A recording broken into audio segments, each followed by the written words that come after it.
Hello and welcome to History Cupboard, a show in which we delve into the dustier corners of the past and hopefully unearth interesting characters and fascinating stories from history. I'm Angus Donald, a historical novelist, and today we are talking about Colonel Thomas Blood, who attempted the greatest jewel heist of the 17th century. It was a misty morning in May 1671 when a tall man dressed as a country parson and calling himself Thomas Iliff knocked on the door of the Irish Tower in the Tower of London. The door was opened by the assistant keeper of the crown jewels, one Talbot Edwards, who admitted Parson Iliff, as he called himself, and then after a little conversation took him down to see the crown jewels which were in the basement at the bottom of the Irish Tower. Thomas was with his accomplices, 2 or 3 thugs, and they immediately attacked Talbot Edwards, overpowered him, knocked him on the head with a mallet, stabbed him a couple of times, and broke open the jewel shelf and started helping themselves to the crown jewels, the symbol of monarchy worth millions. Possibly billions in today's money. No, many millions in today's money.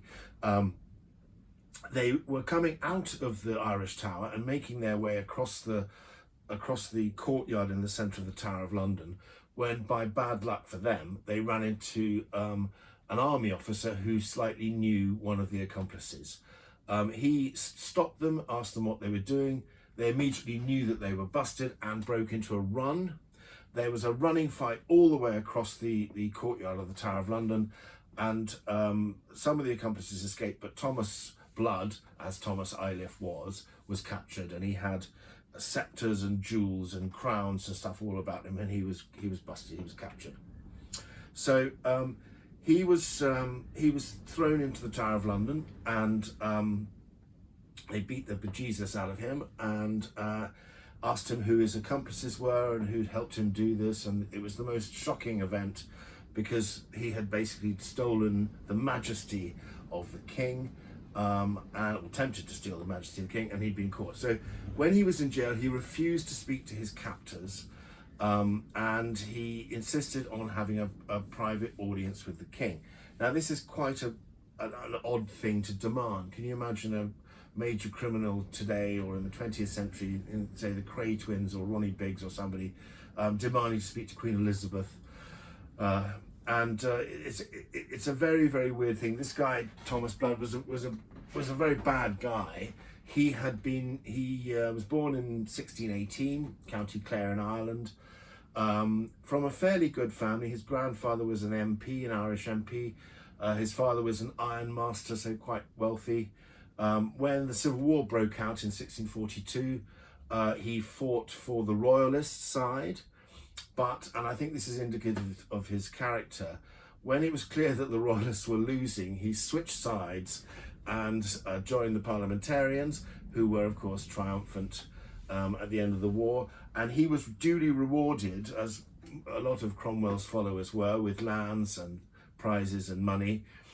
And all this was fine, and he seemed to have done very well for himself until 1660, when the monarchy was restored. Charles II came back from abroad, and in 1662 there was the Act of Settlement, which stripped all the lands away from Cromwell's supporters and gave them back to the Royalists.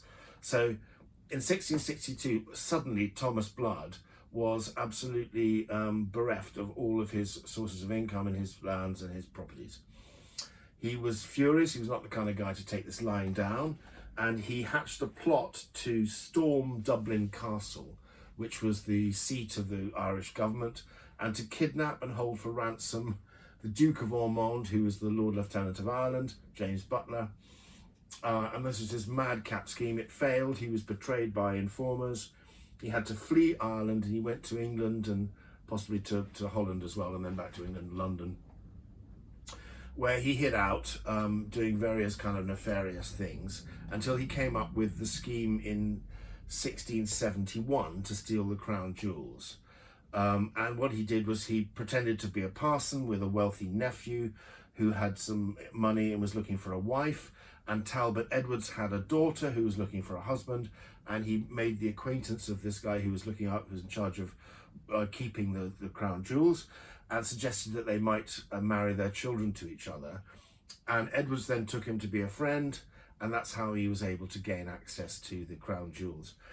He was beaten very badly in the Tower when they tried to make him talk about his accomplices, and he refused to do that. He said, "I want to speak to the king. I will only give an account of myself to the king." And when he was in the Tower, he wrote a letter to King Charles II. It's quite an odd letter, and this is a part of it which I think is quite interesting. "May it please your majesty, may this tell and inform you that it was Sir Thomas Osborne and Sir Thomas Littleton, both treasurers of your navy, that set me to steal your crown. But he that feeds me with money was James Littleton, Esquire. 'Tis he that pays under the treasurers at your pay office. He is a very bold villainous fellow, a very rogue, and for I and my companions have had many £100 of your majesty's money to encourage us on this attempt." So he's kind of saying, I was paid by your government, by people in the treasury of the Admiralty to do this thing. So he's basically blackmailing the king. Anyway, he got the audience that he wanted with King Charles II. Nobody knows what happened in that audience chamber. It was a one-on-one, no notes were made, but he did emerge after a long session with the king with a full pardon for all his crimes, and he had done lots of bad things, and a grant of lands in Ireland worth £500 a year. So he came out with a rich man completely, and his record was wiped clean by the king. Something went on in that conversation, something went on. Probably he blackmailed the king. I've discovered what I think is a plausible thing that he may have blackmailed the king about, but I'm not going to tell you what it is. It's all recorded in my book, Blood's Game, by Angus Donald, and you can find out more about me and my writing and my books on angusdonaldbooks.com, angusdonaldbooks.com. I'm Angus Donald. This is Blood's Game. Who says crime doesn't pay?